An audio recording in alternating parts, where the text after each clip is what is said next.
الحمد لله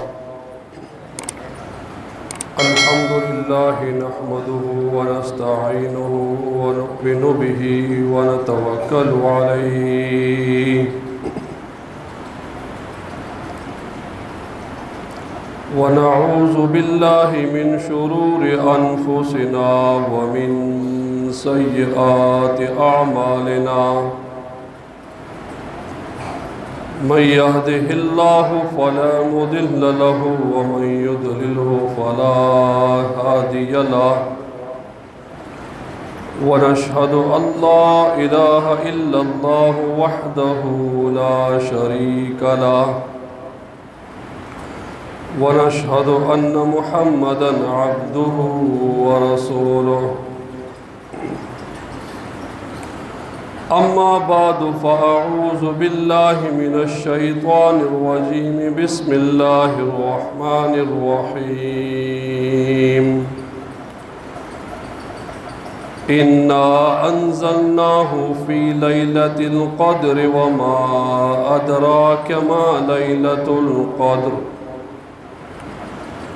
ليلة القدر خير من 1000 شهر تنزل الملائكة والروح فيها بإذن ربهم من كل أمر سلام هي حتى مطلع الفجر إن الله وملائكته يصلون على النبي يا أيها الذين آمنوا صلوا عليه وسلموا تسليما اللهم صل على سيدنا ومولانا محمد وعلى أزواجه وذرياته أجمعين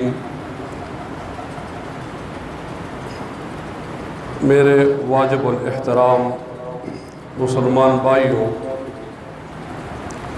حضرت اقدس مولانا مفتی شکیل الرحمان صاحب نے آپ کو بہت اچھی باتیں بتائی ہیں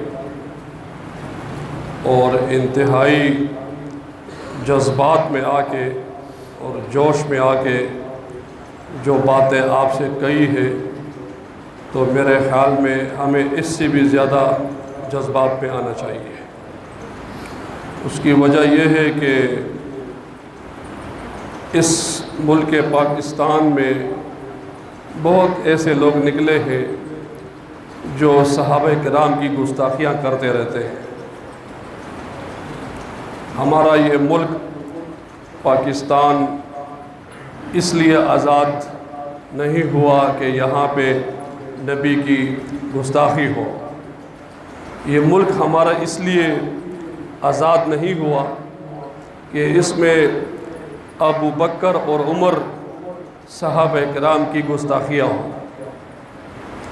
یہ ملک جو ہے یہ اللہ کے نام پہ آزاد ہوا ہے، یہ ملک اسلام کے نام پہ آزاد ہوا ہے۔ ہم کہتے ہیں کہ پاکستان کا مطلب کیا؟ لا الہ الا اللہ۔ تو یہ پاکستان، یہ سستان کے ساتھ یہ پاک لفظ کو کیوں لگایا گیا ہے؟ ہم کہتے ہیں کہ پہلا کلمہ طیب، طیب مانے پاک، لا الہ الا اللہ۔ تو کیوں پاکستان کو پاکستان کیوں کہا گیا ہے؟ اس لیے کہا کہ یہاں کے لوگ پاک رہیں گے، انشاءاللہ ان کے عقائد درست رہیں گے، اس لیے پاکستان کو پاکستان کہا جاتا ہے۔ جس پاکستان میں نبی کی گستاخی ہو، آسیہ ملعونہ جیسی ملعونہ نکل آئے، یا جس پاکستان میں صحابہ کرام کی گستاخیاں ہو، اولیاء کرام کی گستاخیاں ہو، تو وہ تو پھر پاکستان نہیں رہا نا، وہ تو پھر پاکستان نہیں رہا۔ اللہ پاک ہمیں سچے ایمان کی توفیق عطا فرمائے۔ رمضان کا مہینہ ہے اور آخری عشرہ ہے۔ ماشاءاللہ اعتکاف والے اعتکاف میں بیٹھے ہیں، اور اعتکاف والے ایسے لوگ ہیں جو پورے محلے کے لیے دعا کرتے ہیں، بچوں کے لیے دعا کرتے ہیں، بڑوں کے لیے دعا کرتے ہیں، اپنے آپ کے لیے بھی دعا کرتے ہیں، پوری امت کے لیے دعا کرتے ہیں۔ اعتکاف والوں پہ اللہ کی خصوصی رحمت نازل ہوتی ہے، اور ان رحمتوں میں پورے محلے کا حصہ ہوتا ہے۔ اللہ رب العالمین انتہائی مہربان ذات ہے، رحم کرنے والی ذات ہے۔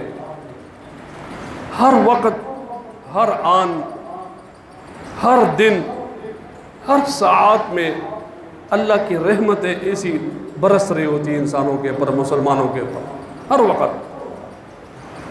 پھر انسان اپنے ایمان کے مطابق، ان کے ایمان کے مطابق، ان کے عقیدے کے مطابق اس اللہ کی رحمتوں میں ان کا حصہ ہوتا ہے۔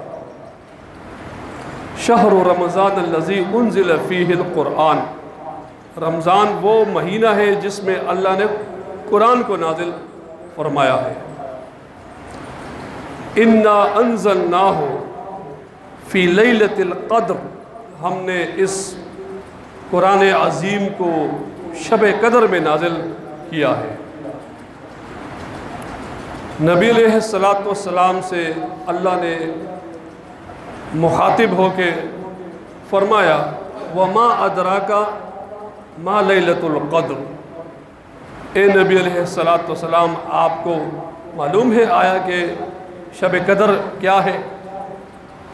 شب قدر ایک ایسا مہینہ ہے خیر من الف شہر، جو 1000 مہینوں سے بہتر ہے۔ نبی علیہ السلام نے اپنے صحابہ کے سامنے کچھ بنی اسرائیل کے ایک شخص کا ذکر کیا جس نے مسلسل ہتھیار جہاد کے باندھے ہوئے تھے، مسلسل جہاد کر رہا تھا، کئی مہینے عابد بھی تھا، عبادت بھی کر رہا تھا کئی مہینے۔ تو صحابہ کرام کو فکر ہوئی کہ ہماری عمریں تو کم ہے، جی ہماری عمریں کم ہے، کسی کی 40 سال ہے، کسی کی 50 سال ہے، کسی کی 60 سال ہے، یا جو میں یہ بزرگوں کو دیکھ رہا ہوں ماشاءاللہ، کسی کی عمر 70 سال ہے، کسی کی عمر 80 سال بھی ہوگی۔ تو یہ اس لیے کہ ان بزرگوں نے دیسی گھی استعمال کی ہے بچپن میں، اس لیے ان کی عمر جو ہے 70 سال سے زائد ہو جاتی ہے۔ اور ہماری جو نئی نسل ہے، چھوٹے بڑے، وہ تو چپس کھاتے ہیں، تو چپس کے اندر کیا زور ہوگا، کیا طاقت ہوگی؟ خراب گھی، بیکار گھی، چپس اس میں بنتے ہیں، بچے جا کے اس کو کھا لیتے ہیں۔ بہرحال نبی علیہ السلام کے اس بیان سے صحابہ کرام کو بڑی فکر ہوئی، تو اللہ رب العالمین نے سورہ قدر کو نازل کیا اور کہا کہ اس میں رمضان کے مہینے میں ایک دن ایسا ہے جو 1000 مہینوں سے بہتر ہے، اور اللہ رب العالمین نے اس مہینے میں اس دن کو اس امت کے لیے خاص کر دیا ہے۔ چلو کتنی بڑی سعادت کی بات ہے یہ، کم از کم 1000 مہینوں سے اللہ نے زائد کہا ہے، خیر من الف شہر، 1000 نہیں کہا ہے، 1000 سے بہتر کہا ہے۔ یہ اللہ کے علم میں کہ کتنا بہتر ہے وہ۔ اور پھر آپ حساب لگائیے تو 83 سال 4 مہینے تقریباً بن جاتا ہے، 83 سال 4 مہینے تقریباً یہ بن جاتا ہے۔ تو اللہ رب العالمین کی بہت مہربانیاں ہیں، بہت رحمتیں ہیں جو انسان مسلمان کے اوپر آئے دن برستے رہتے ہیں۔ یہاں جو اللہ رب العالمین نے فرمایا کہ لیلۃ القدر، لیلۃ القدر، قدر کسے کہتے ہیں؟ مفسرین کہتے ہیں کہ قدر کے معنی ہے احترام اور تعظیم کے۔ اس دن کو لیلۃ القدر اس لیے کہا جاتا ہے کہ فرشتے اترتے ہیں۔ اس دن کو لیلۃ القدر اس لیے کہا جاتا ہے کہ لوگ اس دن کی خود تعظیم کرتے ہیں، لیلۃ القدر اس لیے کہا جاتا ہے کہ اس دن قرآن کا نزول ہوا ہے۔ لیلۃ القدر اس کو اس لیے کہا جاتا ہے کہ فرشتوں کا نزول ہوتا ہے۔ بعض مفسرین یہ معنی پیش کرتے ہیں کہ قدر کے معنی تنگی کے ہیں، ایک چیز کا تنگ ہو جانا۔ فقدر علیہ رزقا سورہ فجر میں آیا ہے، تو اس معنی میں شب قدر کو شب قدر اس لیے کہا جاتا ہے اتنے فرشتے آسمان سے اترتے ہیں کہ زمین تنگ ہو جاتی ہے فرشتوں کی وجہ سے۔ سبحان اللہ کہیں سارے، سبحان اللہ۔ زمین تنگ ہو جاتی ہے۔ اور بعض مفسرین یہ کہتے ہیں کہ قدر تقدیر سے ہے، اس میں اللہ رب العالمین کے حکم سے فرشتے انسانوں کے تقدیروں کو لکھتے ہیں، کتنا کھایا جائے گا، کتنا پیا جائے گا، کتنا آدمی سوئے گا، کتنا چلے گا، کہاں کہاں جائے گا، کیا ہوگا کیا نہیں ہوگا، مصائب کتنے آئیں گے، راحتیں کتنی آئیں گی، مصیبتیں کتنی آئیں گی، موت کب واقع ہوگی، یہ ساری تقدیر لکھی جاتی ہے۔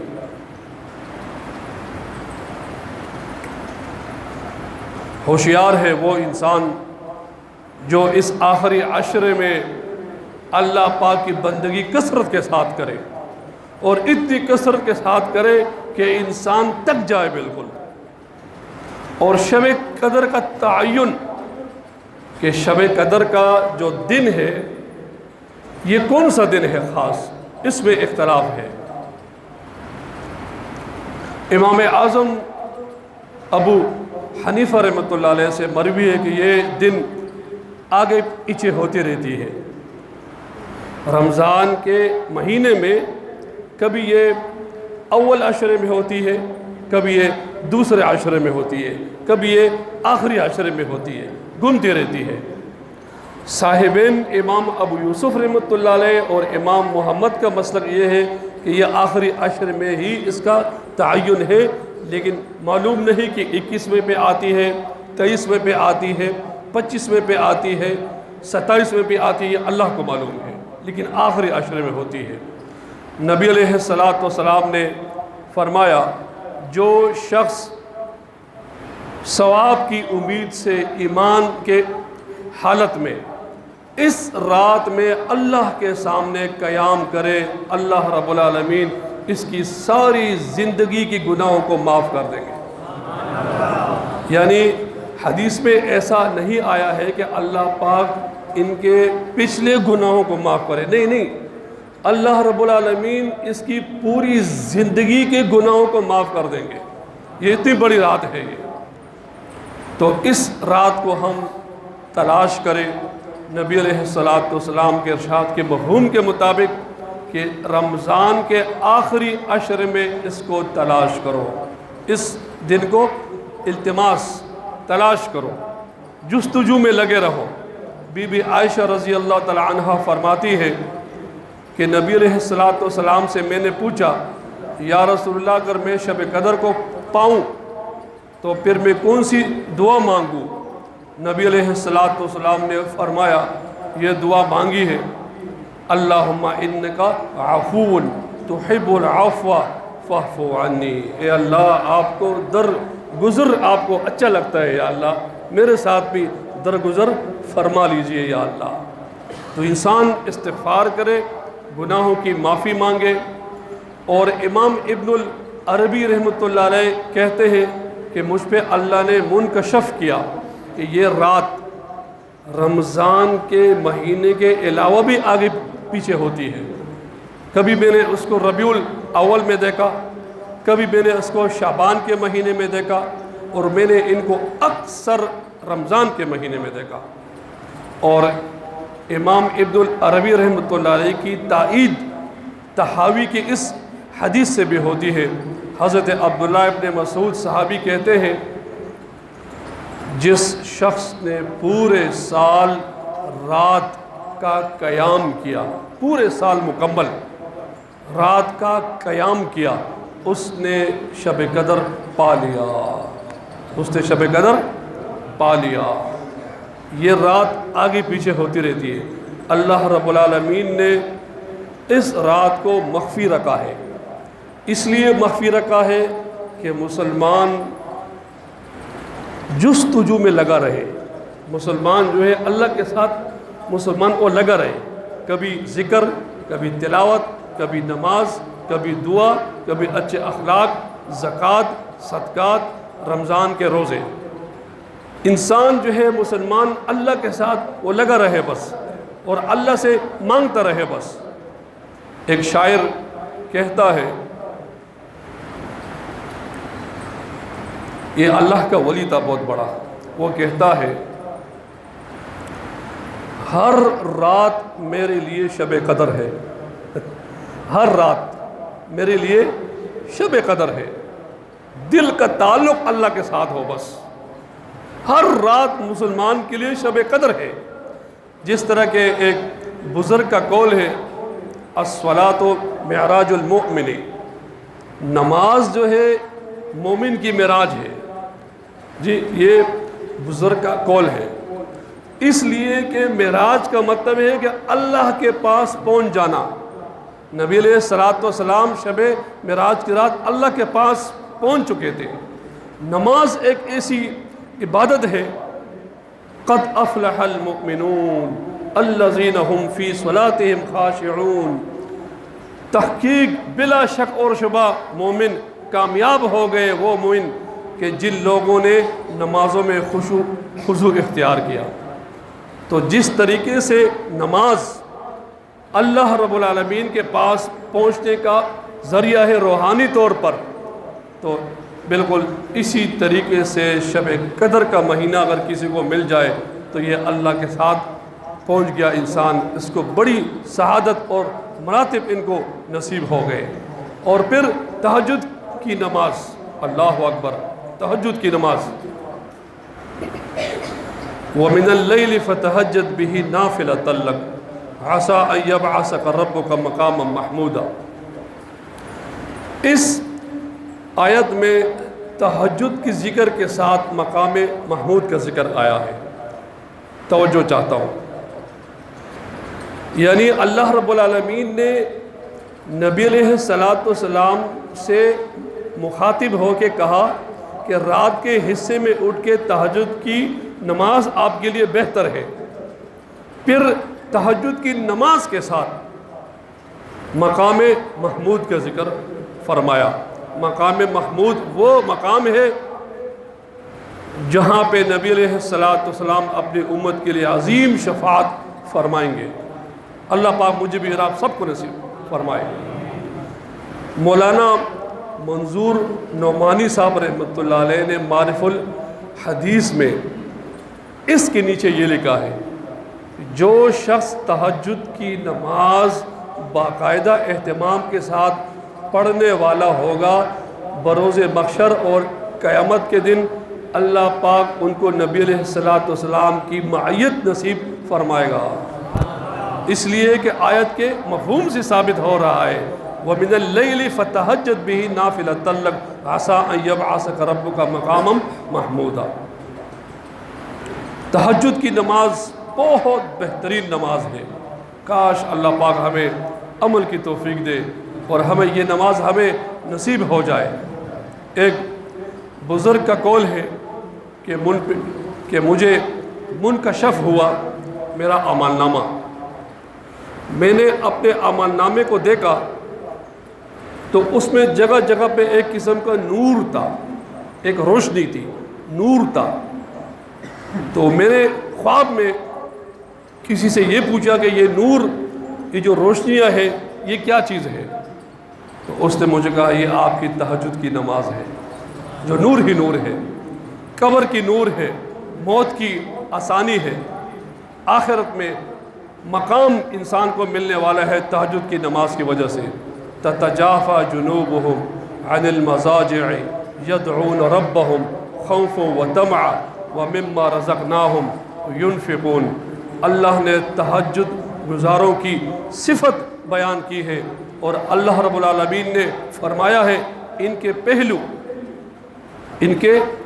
پہلو خواب گاہوں سے الگ ہوتے ہیں، تہجد پڑھتے ہیں، اللہ کے سامنے کھڑے ہوتے ہیں، عزیزی کرتے ہیں، اور پھر اس کے بعد اللہ نے فرمایا فلا تعلم نفس ما اخفی لهم من قرۃ اعین، کوئی انسان نہیں جان سکتا کہ اس کے آنکھوں کی ٹھنڈک کے واسطے اللہ نے کیا رکھا ہے۔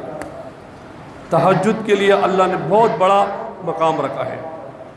تو میرے بھائیو، یہ رمضان کا مہینہ ہے، آخری ایام ہے، اور ہم اللہ پاک سے توبہ کریں، استغفار کریں، اور ہم اللہ پاک سے اپنے گناہوں کی معافی مانگیں۔ آخری دور ہے، دنیا جو ہے اپنے اختتام پہ آ چکی ہے، دنیا بالکل کم رہ گئی ہے۔ ایک ضعیف حدیث میں آیا ہے دنیا کی عمر 7,000 برس ہے، 7,000 سال ہے۔ 7,000 سال آپ اگر حساب لگائیں تاریخ اعتبار سے تو گزر چکے ہیں 7,000 سال۔ نبی علیہ السلام کا ارشاد ہے انا والساعۃ کہاتین، میں اور قیامت ایسے ہیں۔ اقترب للناس حسابهم وهم فی غفلۃ معرضون وما امر الساعۃ الا کلمح البصر۔ تو میرے بھائیوں، ہم بالکل اینڈ پہ آ چکے ہیں۔ امام مہدی کا دور قریب آ چکا ہے، دجال کا دور قریب آ چکا ہے، عیسیٰ علیہ السلام کے نزول کا دور قریب آ چکا ہے۔ اب دنیا میں کوئی بچا نہیں ہے۔ میں ایک مرتبہ سعودی عرب میں تھا، ایک بہت بڑا انجینئر، ایسا خوبصورت ماشاءاللہ امامہ باندھا ہوا تھا، مجھے کہا کہ میری تنخواہ امریکہ میں $60,000 ہے، بہت بڑی تنخواہ ہے 60۔ میں اس کو چھوڑ کے آ گیا واپس۔ کیوں؟ کہا کہ بھائی آخری دور ہے، امام مہدی کا دور ہے، ہم اپنے لیے کچھ آخرت کے واسطے کچھ کر لیں، بس کچھ ذکر کر لیں، کچھ تلاوت کر لیں، کچھ اہتمام کر لیں آخرت کا۔ امام شافعی رحمۃ اللہ علیہ نائی کے پاس بیٹھے ہوئے تھے، اپنے مونچھیں تراش رہے تھے نائی سے، اور آپ کے ہونٹ اللہ کے ذکر سے ہل رہے تھے۔ نائی نے کہا کہ حضرت ہونٹ کو روک دیجئے، میں کینچی چلا رہا ہوں۔ تو امام شافعی رحمۃ اللہ علیہ نے عرض کیا سورج کو روک دو، میں ہونٹوں کو روک دوں گا۔ جب تک میرے بھائیوں سانس چل رہی ہے، جب تک سورج کا نظام چل رہا ہے، چاند کا نظام چل رہا ہے، یہ دنیا چل رہی ہے، سانسیں چل رہی ہے، ہم ایک لمحہ بھی اللہ پاک کے ذکر سے غافل نہ ہو جائے، ہم ایک صاحب بھی اللہ پاک کے ذکر سے ہم غافل نہ ہو جائے۔ تو میں عرض کر رہا تھا کہ امام مہدی کا دور ہے۔ تھوڑے 20 منٹ کوئی مسئلہ تو نہیں ہے۔ امام مہدی اسلامی عقیدہ ہے کہ آخری زمانے میں نبی علیہ السلام نے میری اولاد امام حسن کے اولاد سے نسل سے ایک آدمی آئے گا جو زمین کو بر دے گا انصاف سے۔ یہ ہمارا اسلامی عقیدہ ہے۔ امام مہدی کا رنگ سرخ اور سفید ہوگا، ناک اس کی تھوڑی سی لمبی ہوگی، قد اس کا تھوڑا سا دراز ہوگا، زبان میں اس کی لکنت ہوگی تھوڑی سی، اور نبی علیہ السلام کا ارشاد ہے میری بیٹی اور امام حسن کے نسل سے ہوگا۔ امام مہدی اس دور میں آئے گا جب ہر طرف ظلم ہی ظلم ہوگا، فساد ہی فساد ہوگا۔ ہر مسلمان کے دل میں تکوینی طور پر یہ بات آئے گی کہ کاش ابھی کوئی ہمارا بڑا آ جائے، کوئی ہمارا بڑا حکمران آ جائے کہ مسلمانوں کا اتفاق ہو جائے۔ یہ وہ دور ہوگا کہ اس دور میں مسلمان پٹ رہے ہوں گے چاروں اطرافوں سے۔ یہ وہ دور ہوگا کہ جہاد کا نظام اتفاقی نہیں ہوگا، کشمیر میں الگ جہاد ہوگا، بوسنیا میں الگ جہاد ہوگا، افغانستان میں الگ جہاد ہوگا، فلسطین میں الگ جہاد ہوگا۔ لیکن جب امام مہدی جس دور میں آئیں گے تو اس وقت مسلمان اتفاق کریں گے ان کے ساتھ، ان کے ہاتھ پہ بیعت کریں گے۔ نبی علیہ السلام کے بعض احادیث کے مطابق نبی علیہ الصلوۃ والسلام کے بعض احادیث کے مطابق مشرق سے کالے جھنڈے اٹھیں گے. کہاں سے؟ مشرق سے کالے جھنڈے اٹھیں گے. اس بات کو یاد رکھیے، پاکستان، افغانستان، ایران، یہ جو خطہ ہے یہ پورا مشرق کہلاتا ہے. نبی علیہ الصلوۃ والسلام نے اس طرف اشارہ فرمایا. یہاں سے امام مہدی کی امداد کے لیے، مدد کے لیے جھنڈے اٹھیں گے. امام ابن کثیر رحمۃ اللہ علیہ نے اور امام قرطبی رحمۃ اللہ علیہ نے تذکرہ میں لکھا ہے، لیکن مجھے یہ بات حدیث میں نہیں ملی، لیکن اس میں لکھی ہوئی یہ بات. جب امام مہدی تشریف لے کے آئیں گے تو اصحاب کہف کو دوبارہ زندہ کر دیا جائے گا. اصحاب کہف کو دوبارہ زندہ کر دیا، ان کی مدد کے لیے وہ آئیں گے. اب اس میں ایک راز ہے جو میں نے اس کے اوپر تحقیق کی ہے، کیوں یہ بات کتابوں میں لکھی ہوئی. یہ ایک لمبی بات ہے جو سورہ کہف کے ساتھ اس کا تعلق ہے باقاعدہ. امام مہدی جس سال آپ کا ظہور ہوگا، سب سے بڑی علامت میں آپ کو بتاتا ہوں کہ سب سے بڑی علامت کیا ہے.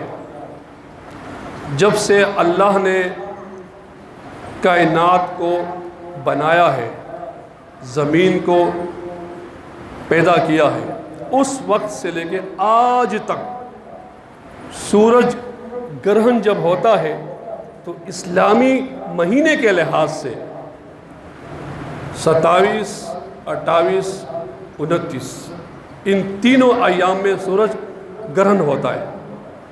چاند گرہن 13، 14، 15 اسلامی تاریخ کے مطابق 13، 14، 15 نہ اس سے کبھی آگے ہوا ہے نہ اس کے بعد کبھی ہوا ہے، سورج بھی اور چاند بھی. لیکن جس سال میں امام مہدی کا ظہور ہوگا اس سال سورج چاند کے تاریخوں میں سورج گرہن ہوگا، اور چاند جو ہے وہ یکم رمضان کو گرہن ہوگا. یہ سب سے بڑی علامت ہے امام مہدی کے آنے کی. تو جس سال رمضان کے مہینے میں یکم رمضان کو یا دوسرے کو یا تیسرے رمضان کو چاند گرہن ہوئی، اور پھر اسی رمضان کے مہینے میں پھر 13، 14، 15 تاریخ کو سورج گرہن ہوا، تو سمجھ لو بھائی جان کہ امام مہدی اس سال اس کا ظہور ہوگا. اور جب امام مہدی کا ظہور ہو جائے تو بعض کتابوں میں لکھا ہوا ہے کہ تکوینی طور پر سب کے دل میں اتفاق آ جائے گا. آپ کے دل میں بھی، میرے دل میں بھی، ان کے دل میں بھی، آپ کے دل میں بھی، تکوینی انداز سے بھئی یہی امام مہدی ہے اور اسی کے ساتھ ہمیں اتفاق کرنا ہے. پھر جب امام مہدی کا ظہور ہوگا تو مقام ابراہیم اور ملتزم کے بیچ میں آواز اٹھے گی. لوگ جوک در جوک آئیں گے، ان کے ہاتھ پہ بیعت کریں گے تاکہ اسلامی خلافت قائم ہو جائے. مشرق سے، مغرب سے ابدال، اولیاء، بڑے بڑے علماء، مفتیین سب آئیں گے، آپ کے ہاتھ پہ بیعت کریں گے. اور اس کے بعد پھر آپ جب مکے سے مدینہ کی طرف آپ کا سفر ہوگا تو اس سے پہلے ایک لشکر آئے گا، جو تاریخ میں لکھا ہوا ہے کہ شام کے پاس ایک بادشاہ ہوگا، وہ ایک لشکر بھیجے گا امام مہدی کو شہید کرنے کے لیے. لیکن جب وہ لشکر مشکات میں آئے، جب وہ لشکر مدینہ اور مکہ کے درمیان ایک بہت بڑا میدان ہے جس کو بیدا کہا جاتا ہے، اس کا نام ہے کیا؟ بیدا. جیسے ہی وہ لشکر امام مہدی کو مارنے کے لیے وہ لشکر بیدا کے مقام پہ آ جائے، اللہ کے حکم سے پورے لشکر کو زمین کے اندر دھنسا دیا جائے گا، ختم ہو جائیں گے سارے. 2 آدمی اس میں سے بچ جائیں گے. ایک مسلمان ہو جائے گا، وہ امام مہدی کے پاس آ جائے گا، ان کو کارگزاری دے گا. اس کو اس طرح ہمارے بادشاہ نے آپ کے خلاف ہمیں بھیجا تھا، میں مسلمان ہو گیا ہوں. اور ایک آدمی جو بچے گا وہ کافر ہی رہے گا، وہ اپنے بادشاہ کے پاس جائے گا شام دمشق، اس کو اپنی کارگزاری سنا دے گا۔ امام مہدی کا جب ظہور ہو جائے تو وہ نبی علیہ السلام کی سنتوں کو زندہ فرمائیں گے۔ اللہ اکبر، اس کو یاد رکھیے، یہ بہت بڑا مسئلہ ہے۔ آخری دور میں قیامت کے قریب اور پھر امام مہدی کے دور کے آس پاس سنت پر عمل کرنا بہت بڑی بات ہے، یہ بہت بڑی بات ہے۔ یہ انسان کو روحانی ترقی نصیب ہوگی، اس سے دجال کا مقابلہ کر سکے گا انسان۔ تو پھر امام مہدی کے بارے میں لکھا ہے کہ وہ پھر مکہ سے مدینہ آئیں گے اور نبی علیہ السلام کی قبر کی زیارت کے لیے، اور اس کے بعد جب اسلامی لشکر تشکیل ہوگی تو پھر آپ شام آئیں گے۔ شام آنے کے بعد ایک لشکر کفار کی، جو نصارہ کی لشکر ہوگی، عیسائیوں کی لشکر ہوگی، بعض تاریخ میں لکھا ہے کہ 80 جھنڈے ہوں گے، 80 جھنڈے ہوں گے، اور ہر جھنڈے کے نیچے 12,000 کی فوج ہوگی۔ وہ امام مہدی اور مسلمانوں کے مقابلے کے لیے وہ آئیں گے۔ کہاں سے آئیں گے اس کا مجھے نہیں پتہ، آئیں گے اس کو مارنے کے لیے۔ اور اس وقت امام مہدی شام میں ہوں گے اور اسلامی لشکر تشکیل دے رہے ہوں گے، تو امام مہدی کو معلوم ہو جائے گا، تو آپ اعلان جہاد فرمائیں گے کہ بہت بڑی لشکر کا سامنا ہے اور اللہ کے راستے میں جہاد کے لیے تیار ہو جاؤ۔ جیسے ہی مسلمان کفار کی لشکر کو دیکھیں گے تو تاریخ میں لکھا ہے کہ مسلمان کی لشکریں 3 حصوں میں تقسیم ہو جائے گی۔ ایک جہاد کو چھوڑ دیں گے، کافر ہو جائیں گے، ان کی توبہ قبول نہیں ہوگی۔ ایک غازی بن جائیں گے، ایک شہید ہو جائیں گے، اور امام مہدی کو فتح نصیب ہوگی۔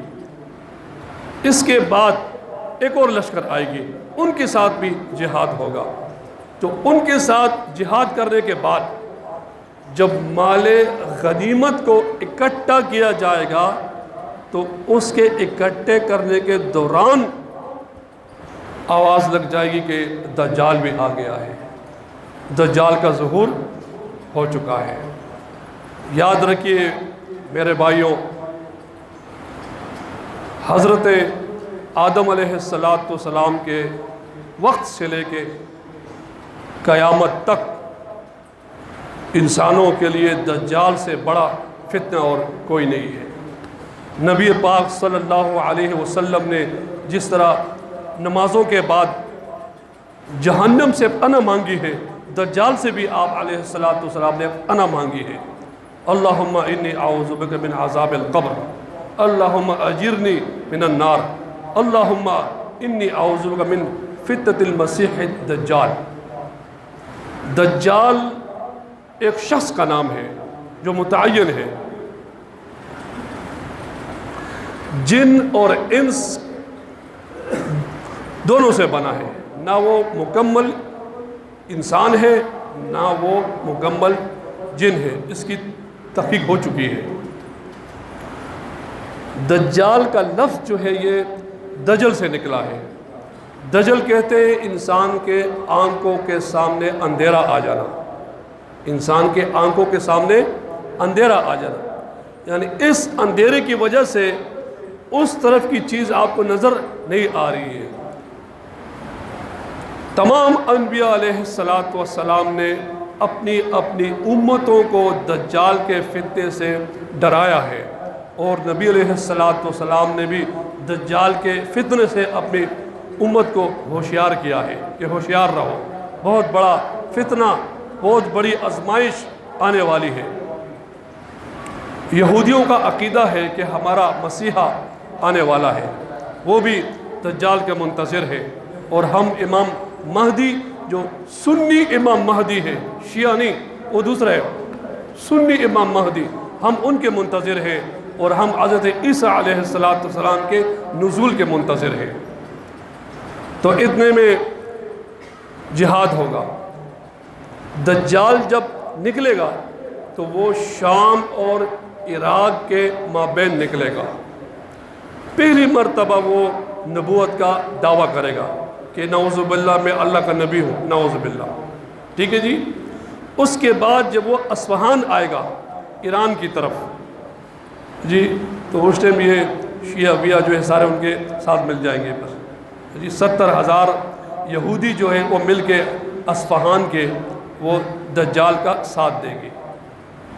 یاد رکھیے، شیعہ اور روافظ اسلام کے ابدی دشمن ہیں۔ ان لوگوں نے کبھی خیر نہیں پہنچایا اسلام کو، شر ہی شر اسلام کو پہنچایا ہے، تاریخ اس پہ گواہ ہے بالکل۔ بہرحال جب دجال اصفہان میں آئے گا 70,000 یہودی ان کے ساتھ مل جائیں گے، پھر وہ یمن کی طرف آئے گا، یمن سے پھر وہ مکہ آئے گا، لیکن مکہ کے اندر وہ داخل نہیں ہو سکے گا، پھر وہاں سے فار ہو جائے گا، پھر وہ مدینہ آئے گا، احد کے پہاڑ کے پاس وہ ٹھہرے گا۔ مدینہ کا نقشہ آپ دیکھیں، اس میں 7 راستے آپ کو ملیں گے، 7 راستے ہیں مدینہ میں داخل ہونے کے، 7 راستے ہیں۔ حدیث میں آیا ہے کہ نبی علیہ السلام کا ارشاد ہے مدینہ کے 7 دروازے ہوں گے، یعنی راستے ہوں گے، مطلب یہ ہے، اور ہر دروازے پہ فرشتوں کا پہرا ہوگا۔ دجال کی ہمت نہیں ہے کہ مدینہ کے اندر داخل ہو جائے، وہاں سے ناکام ہو جائے گا، پھر امام مہدی کے ساتھ مقابلہ کرنے کے لیے وہ نکلے گا۔ یہ وہ دور ہوگا، قحط سالی ہوگی، دودھ غائب، پانی غائب، کھانے کے ایٹم غائب، اناج غائب، دال غائب، چاول نہیں مل رہا، آٹا نہیں مل رہا، زمین کے اندر کنویں خشک، بہت بڑی آزمائش ہوگی۔ دجال کے پاس ہر چیز ملے گی، ہر چیز، کھانے کے ایٹم وافر مقدار میں، لیکن وہ ہر کسی کو نہیں دے گا، کہے گا بھئی میرے اوپر ایمان لے کے آؤ اور مجھے الہ مانو، تب آپ کو ملے گا۔ لیکن اللہ رب العالمین کا احسان ہے، وہ دور ہوگا کہ مسلمان اللہ پاک کا ذکر کرے گا، سبحان اللہ، الحمدللہ، لا الہ الا اللہ، واللہ اکبر، پیٹ انسان کا بھر جائے گا۔ ذکر کے اندر اللہ نے روحانی طاقت رکھی ہے۔ یاد رکھیے، دجال مادیت کا علم بردار ہوگا، امام مہدی اور عیسیٰ علیہ السلام روحانیت کے علم بردار ہوں گے۔ یہ جو معرکہ ہے آج بھی، مادیت غالب آ چکی ہے۔ ابھی مادیت ہے کیا چیز؟ ہاں جی، مال، دولت، نوکر چاکر، پیسہ، گاڑی، موبائل فون، اعلیٰ سے اعلیٰ قسم کے لباس، کتنے چیزیں نکلی ہیں اعلیٰ سے اعلیٰ۔ دنیا مادیت پہ ٹیر چکی ہے، بالکل روحانیت بالکل معدوم ہو چکی ہے۔ لیکن جب امام مہدی آئیں گے اور عیسیٰ علیہ السلام آئیں گے، مادیت ڈاؤن ہو جائے گی، روحانیت اوپر آ جائے گی، پھر واپس خلافت قائم ہو جائے گا۔ بہرحال دجال جو ہے امام مہدی کو شہید کرنے کے لیے اور مسلمانوں کو شہید کرنے کے لیے پھر مدینہ سے اس کا سفر ہوگا دمشق شام کی طرف، دمشق شام کی طرف۔ امام مہدی کو اطلاع ہو جائے گی کہ دجال آنے والا ہے۔ احادیث میں آیا ہے عصر کی اذان ہو چکی ہوگی، سارے مسلمان اسلامی لشکر دمشق کی جامع مسجد کے اندر ہوں گے، سارے عصر کی اذان ہو چکی ہوگی۔ اتنے میں عصر کی نماز کے لیے اقامت ہو جائے گی، تو تکبیر اولیٰ سے پہلے اور اقامت کے بعد آواز اٹھے گی کہ عیسیٰ علیہ السلام کا نزول ہو گیا ہے، اللہ اکبر، عیسیٰ علیہ السلام کا نزول ہو گیا ہے۔ سارے باہر جائیں گے، دیکھتے ہیں کہ دمشق کے جامع مسجد کے منارے کے اوپر عیسیٰ علیہ السلام کا نزول ہو چکا ہے، اتر رہے ہیں نیچے۔ جبریل علیہ السلام نے ان کو منارے تک پہنچا دیا، چونکہ دنیا دارالاسباب ہے، سیڑھی لگے گی، سیڑھی سے آپ اتریں گے اور امام مہدی کے ساتھ آپ کی ملاقات ہو جائے گی۔ حدیث میں آیا ہے جس وقت عیسیٰ علیہ السلام اپنا قدم دنیا کی زمین کے اوپر رکھیں گے، آپ کے بالوں سے پسینہ ٹپک رہا ہوگا۔ کیوں؟ اس لیے کہ جس حال میں آپ کو اللہ نے اٹھا لیا تھا اسی حال میں آپ کو واپس لے کے آئیں گے۔ اور ایک روایت میں یہ آیا ہے کہ آپ نے غسل کیا تھا، جیسے ہی آپ حمام سے باہر نکلے تھے اللہ نے آپ کو اٹھا لیا تھا آسمانوں کی طرف، اسی حال میں آپ نیچے آئیں گے کہ آپ کے بال لمبے بال ہوں گے آپ کے، اور ان سے غسل کا پانی ٹپک رہا ہوگا، اسی حال میں آپ آئیں گے۔ امام مہدی سے ملاقات ہوگی، علیک سلیک ہوگا، پھر امام مہدی آپ سے عرض کر کے حضرت عصر کی نماز کے لیے اقامت ہو چکی تھی اور آپ ہمیں نماز پڑھائیے۔ تو عیسیٰ علیہ السلام عرض کریں گے نہیں، میں صرف دجال کو مارنے کے لیے آسمان سے اترا ہوں، میرا کام صرف یہ ہے، بس نماز کے آپ حقدار ہیں۔ ایک روایت میں صبح کی نماز کا ذکر بھی آیا ہے، عصر کی نماز کا ذکر بھی آیا ہے۔ بہرحال امام مہدی ہی آگے ہوں گے۔ امام عبدالوہاب شعرانی رحمۃ اللہ علیہ نے کشف الغمہ میں لکھا ہے اس وقت جب اقامت ہوگی اور اقامت کہنے والا جب یہ کہے گا اشہد ان محمد الرسول اللہ، تو عیسیٰ علیہ السلام رو پڑیں گے، محمد کا نام کو سن کے آپ رو پڑیں گے، آپ کے آنسو نکلیں گے کہ آج ہم میں نبی علیہ السلام موجود نہیں ہے۔ بریلوی بولتا ہے کہ آپ حاضر ناظر ہیں، جی شرکیہ کفریہ عقیدہ ہے۔ بہرحال نماز ہو جائے گی اور پھر عیسیٰ علیہ السلام امام مہدی مل کے اسلامی لشکر کی ترتیب دیں گے دجال سے مقابلہ کرنے کے لیے۔ جب ان کی ملاقات ہوگی آمنے سامنے، اتنے سے عرصے میں دجال نے کئی مسلمانوں کو بے ایمان کیا ہوگا، کافر کیا ہوگا، فساد پھیلا چکا ہوگا، لیکن حضرت عیسیٰ علیہ السلام اپنی روحانی طاقت اور قوت کے ساتھ دجال کا مقابلہ فرمائیں گے۔ کہتے ہیں کہ لد کے مقام پہ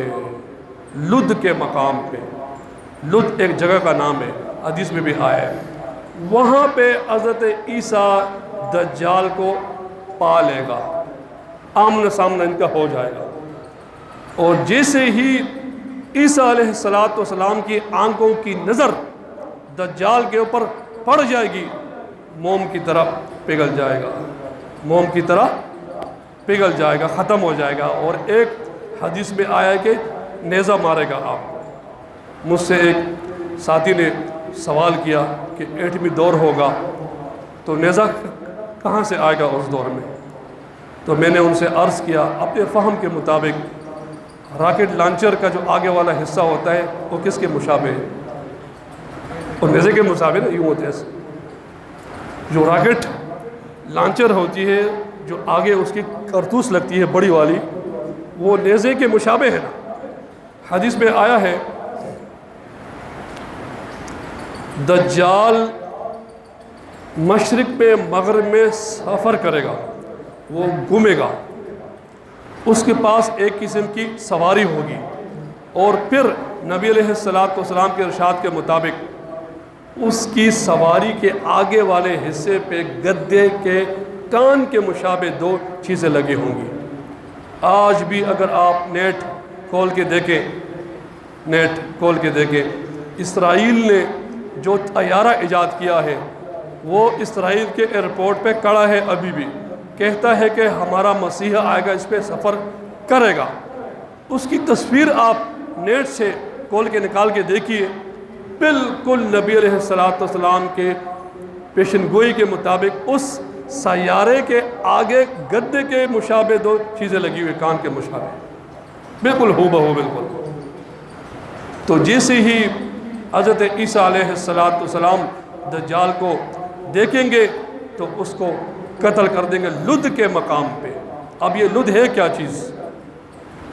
میں نے اس پہ ریسرچ کیا، اسرائیل کے ایئرپورٹ پہ دائیں طرف ایک بہت بڑا گیٹ ہے، اس گیٹ کے اوپر لکھا ہوا ہے عربی میں اللدو۔ اسرائیل جب دنیا سے باہر نکلتا ہے راکٹ کے ذریعے سیارے کی طرف، وہ لد کے گیٹ کے اندر جا کے خفیہ مقام ہے وہاں پہ، وہاں سے پھر منصوبے بنتے ہیں دنیا سے باہر نکلنے کے لیے۔ دجال کا قتل ادھر ہی ہوگا۔ عیسیٰ علیہ السلام کو دیکھ کر وہ لد کے مقام پہ اس لیے آئے گا کہ وہ دنیا چھوڑ کے جانے والا ہوگا اوپر کی طرف، کہیں غائب ہونے کے چکر میں ہوگا۔ لیکن عیسیٰ علیہ السلام کا دم، حضرت عیسیٰ علیہ السلام کا دم، جی پشتو میں بولتے ہیں چف کول، چف دم، اس قدر دم ہوگا کہ کفار کو اگر پونک دے کافر وہی مر جائے، دجال کے اوپر پونک دے ادھر ہی مر جائے بالکل۔ حضرت عیسیٰ علیہ السلام کی روحانی طاقت اس قدر ہوگی، دجال کے قتل کے بعد امن ہی امن ہو جائے گا، مسلمان ہی مسلمان ہو جائیں گے۔ لیکن جو یہودی مسلمان نہیں ہوں گے ان کو قتل کر، ان کو کاٹ کاٹ کے رکھ دیا جائے گا، کاٹ کاٹ کے رکھ دیا جائے گا، پھر سارے مسلمان بن جائیں گے۔ جتنے بھی شیعہ ہیں وہ سارے پکے عقیدے والے بن جائیں گے، قادیانی ہے پکے عقیدے والے بن جائیں گے۔ شیعہ کا جو مذہب ہے وہ ختم ہو جائے گا بالکل، جو ہمارا مذہب ہے وہ قائم ہو جائے گا انشاءاللہ۔ اس کے بعد امام مہدی کا انتقال ہو جائے گا، اللہ کو پیارے ہو جائیں گے، پھر عیسیٰ علیہ السلام کا نکاح ہوگا، آپ کی اولاد ہوگی، پھر اللہ رب العالمین کا حکم ہوگا اے عیسیٰ میری قوم کو کوہ طور کی طرف لے جاؤ۔ کیوں؟ یاجوج ماجوج نکلنے والے ہیں۔ ان یاجوج و ماجوج مفسدون فی الارض، قرآن کے اندر آیا ہے 2 جگہ۔ یاجوج ماجوج بھی ایک بہت بڑا فتنہ ہوگا، مسلمانوں کے لیے بہت بڑی آزمائش ہوگی، بہت بڑی آزمائش ہے وہ بھی، ہر چیز کو کالیں گے، لکڑ پکڑ ہضم، سمندر ختم، کھانے پینے کی چیزیں ختم۔ تو پھر وہ دور واپس آ جائے گا جب مسلمان کہے گا سبحان اللہ والحمد للہ ولا الہ الا اللہ واللہ اکبر، پیٹ بھر جائے گا، پیٹ بھر جائے گا۔ اور پھر حضرت عیسیٰ علیہ السلام اللہ سے دعا کریں گے کہ یا اللہ یاجوج ماجوج کو ختم کر دیجیے یا اللہ، ان کے گردنوں میں ایک پوڑا نکلے گا، اس کی وجہ سے وہ سارے مر جائیں گے، ختم ہو جائیں گے۔ پھر ایک قسم کی بارش ہوگی، اس کی بدبو بھی ختم ہو جائے گی، پھر برکت ہی برکت رہے گی، ہر چیز میں برکت، دودھ کے اندر برکت، پیسوں کے اندر برکت، کھانے کے ایٹموں کے اندر زبردست قسم کی برکتیں ہوں گی۔ اور پھر حضرت عیسیٰ علیہ السلام کا بھی وصال ہو جائے گا، اللہ کو پیارے ہو جائیں گے، اور نبی علیہ السلام کے قبر کے پاس آپ کو دفن کر دیا جائے گا۔ پھر ایک بادشاہ نکلے گا جو اچھا بادشاہ ہوگا، اس کے انتقال کے بعد پھر 3 بادشاہ مسلسل آئیں گے جو بڑے کافر قسم کے ہوں گے، کفر پھر آہستہ آہستہ عام ہو جائے گا۔ پھر ایک ایسا دور آئے گا کہ دھواں نکلے گا، یوم تأتی السماء بدخان مبین، ایک دھواں نکلے گا، چاروں طرف دھواں ہوگا، کافر کے لیے وہ سخت دھواں ہوگا، تنگ ہو جائیں گے بہت زیادہ، کہ جس طرح آج کل کرونا ہے، جس کے اوپر لگ جائے بس سانس اس کی لگ جاتی ہے، گھٹ جاتی ہے، ایسے ہی ہوگا تقریباً۔ اور مسلمان کے لیے صرف زکام کا باعث ہوگا، صرف بس 40 دن وہ رہے گا دھواں۔ پھر اسی سال حج کے موقع پہ ذو الحج کا مہینہ ہوگا، ایام نہر کے بعد ایک رات ایسی آئے گی، وہ رات کافی لمبی ہو جائے گی، بہت زیادہ، بہت لمبی۔ ایک اٹھے گا اپنے ٹائم کو دیکھے گا، یار صبح نہیں ہو رہی ہے، پتہ نہیں کیا ہو جائے، جی بچے شور کریں گے، جانور جو صبح چھرتے ہیں وہ تنگ ہو جائیں گے بہت زیادہ، ایک لمبی رات آ جائے گی، کافی لمبی رات ہوگی۔ اللہ اکبر کبیرہ، سب کہو اللہ، سب کہو اللہ۔ وہ رات ایسی لمبی ہوگی کہ سارے لوگ باہر آ جائیں گے، آپ کے محلے کے لوگ ایک ایک کر کے باہر نکلیں گے. بھئی یہ کیا چکر ہے بھئی؟ یہ رات تو کافی لمبی ہو گئی ہے. سب نکلیں گے باہر، بچے نکلیں گے، بوڑھے نکلیں گے. یہ کیا چکر ہے؟ یہ وہ رات ہوگی کہ جس کی صبح سورج جو ہے قبلے کی طرف سے نکلے گی. اللہ اکبر. سورج قبلے کی طرف سے نکل آ جائے گی. اللہ اکبر. توبہ بند. جو کافر ہے کافر رہ جائے گا، جو مسلمان ہے مسلمان رہ جائے گا. توبہ بند. ایمان کا لے کے آنا بند. سورج قبلے کی طرف سے مغرب کی طرف سے نکلے گا اشراق کی نماز تک، پھر واپس ہو جائے گا. پھر اپنے معمول کے مطابق سورج نکلے گا. حدیث میں آیا ہے بادروا بالتوبہ، توبہ میں جلدی کرو، استغفار میں جلدی کرو. ایسا نہ ہو کہ سورج قبلے کی طرف سے نکل آئے اور پھر توبے کا دروازہ ہمیشہ کے لیے بند نہ ہو جائے. اس کے بعد کچھ عرصے کے بعد دابۃ الارض نکلے گا. دابۃ الارض. وَإِذَا وَقَعَ الْقَوْلُ عَلَيْهِمْ أَخْرَجْنَا لَهُمْ دَابَّةً مِّنَ الْأَرْضِ تُكَلِّمُهُمْ أَنَّ النَّاسَ كَانُوا بِآيَاتِنَا لَا يُوقِنُونَ. دابۃ الارض کا منکر قطعی کافر ہے. قرآن میں ذکر آیا ہے. دابۃ الارض، صفا اور مروہ کے مابین زلزلہ آئے گا، زمین شک ہو جائے گی. تو اس شک ہو جانے کے بعد ایک جانور نکلے گا. وہ جانور کیسا ہوگا اللہ کو پتہ ہے، ہمیں پتہ نہیں ہے. قرآن میں ذکر آیا ہے، ہمارا اس کے پر پکا ایمان ہے. وہ لوگوں کو دعوت دے گا کہ اللہ کو مانو، اللہ کی مانو. دعوت دے گا لوگوں کو. اس کے بعد وہ غائب ہو جائے گا. اس کے بعد نبی علیہ السلام کی پیشن گوئی کے مطابق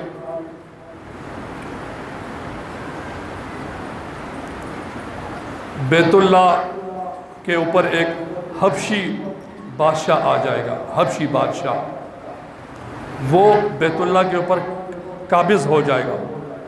قبضہ کرنے کے بعد وہ بیت اللہ کو شہید کر دے گا. خانہ کعبہ شہید کر دیا جائے گا. تو خانہ کعبہ کی شہادت کے بعد طواف موقوف ہو جائے گی. یہ وہ دور ہوگا. کفر عام ہو جائے گا آہستہ آہستہ.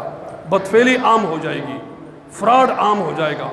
راستوں گلیوں کوچوں میں لوگ اپنے ماؤں سے بہنوں سے بدفعلی کرنے والے ہوں گے، نعوذ باللہ من ذالک. اور اس کے بعد ایک رات ایسی آئے گی کہ اس کے صبح جب بعض لوگ اٹھیں گے قرآن کی تلاوت کرنے کے لیے، جب قرآن کو کھولیں گے تو قرآن کے حروف غائب ہو جائیں گے. قرآن کے حروف کو اٹھا لیا جائے گا. جو حافظ ہوں گے کوئی اکا دکا، ان کے ذہنوں سے قرآن عظیم کو بلا دیا جائے گا. بالکل آخری دور ہے، اس جہان کا آخری وقت ہوگا. زنا ہوگی، بدفعلی ہوگی، قتل ہوں گے، زلزلے آئیں گی، دن سا دیے جائیں گے، عجیب و قسم کی آفتیں آئیں گی، آسمان سے آگ بھی آئے گی. بہت سارے چیزیں آئیں گی جو حدیث میں آیا ہے. حتیٰ کہ سارے لوگ کافر بن جائیں گے، کوئی مسلمان باقی نہیں رہے گا، ایک اللہ اللہ کرنے والا باقی نہیں رہے گا. وَنُفِخَ فِي الصُّورِ، قیامت آ جائے گی. اسرافیل علیہ السلام کو حکم ملے گا اللہ کی طرف سے، سور کو پونک دیا جائے. وَنُفِخَ فِي الصُّورِ، سور کو پونک دیا جائے گا. ہمارا اس پہ عقیدہ ہے کہ اسرافیل علیہ السلام کے پاس ایک سور ہے، اس کو پونک دیا جائے گا. جیسے ہی سور کو پونک دیا جائے گا قیامت برپا ہو جائے گی. زمین آسمان تبدیل کر دیے جائیں گے. سورج کا نظام ختم، چاند کا نظام ختم، دنیا ختم، آسمان ختم. وہ انصاف کا دن جو ہم نماز میں پڑھتے ہیں مالک یوم الدین، وہ دن آ جائے گا. سب کے ساتھ انصاف ہوگا، مظلوم کے ساتھ انصاف ہوگا. ظالم کو سزا ملے گی، مظلوم کو انصاف اس دن ملے گا. تو میرے بھائیوں، دنیا اختتام پہ آ چکی ہے. اس پہ بات ہو رہی تھی. دنیا کا عرصہ بہت کم رہ گیا ہے. تو اپنے آپ پہ رحم کرو، اپنے بچوں پہ رحم کرو، کوشش کرو کہ ہم اللہ اللہ کرنے والے بن جائیں، کوشش کریں کہ 5 وقت کی نماز کو امام کے پیچھے ادا کریں، اپنی اولادوں کو اللہ کی محبت سکھاؤ، اپنی اولادوں کو رسولوں کی محبت سکھاؤ، اپنی اولادوں کو اولیاء کرام کی محبت سکھاؤ۔ مشکات میں دعا ہے، اللہم انی اسألک حبک وحب من یحبک وعملا یقربنی الیک۔ تاریخ ابن عساکر میں لکھا ہوا ہے، امام مالک رحمۃ اللہ علیہ کا قول ہے، امام مالک رحمۃ اللہ علیہ کا قول ہے، سلف صالحین اپنے بچوں کو ابو بکر اور عمر کی محبت سکھاتے تھے، جس طرح کہ ہم سب اپنے بچوں کو سورہ فاتحہ سکھاتے ہیں۔ تاریخ ابن عساکر جلد نمبر 44 صفحہ نمبر 48۔ جب ایک انسان کو خود ہی اپنا غم نہیں ہے تو وہ اپنے بچوں کو کیسا ٹھیک کرے گا؟ قُوا أَنفُسَكُمْ وَأَهْلِكُمْ نَارًا، اپنے آپ کو جہنم کی آگ سے بچاؤ اور اپنے اہل و عیال کو جہنم کی آگ سے بچاؤ۔ کیا مطلب ہے اس کا؟ نماز پہ لے کے آؤ، ذکر پہ لے کے آؤ، اللہ اور رسول صحابہ کرام کی محبت کے اوپر آپ ان کو لے کے آؤ، ان کو نیٹ کی غلاظت سے ان کو بچاؤ، نیٹ کی غلاظت سے ان کو بچاؤ۔ آپ کی نظریں آپ کی اولاد کے اوپر کڑی ہونی چاہیے کہ میرا بیٹا موبائل استعمال کر رہا ہے، کیا کر رہا ہے اس کے اندر، کیا کر رہا ہے اس کے اندر، کیا دیکھ رہے ہیں؟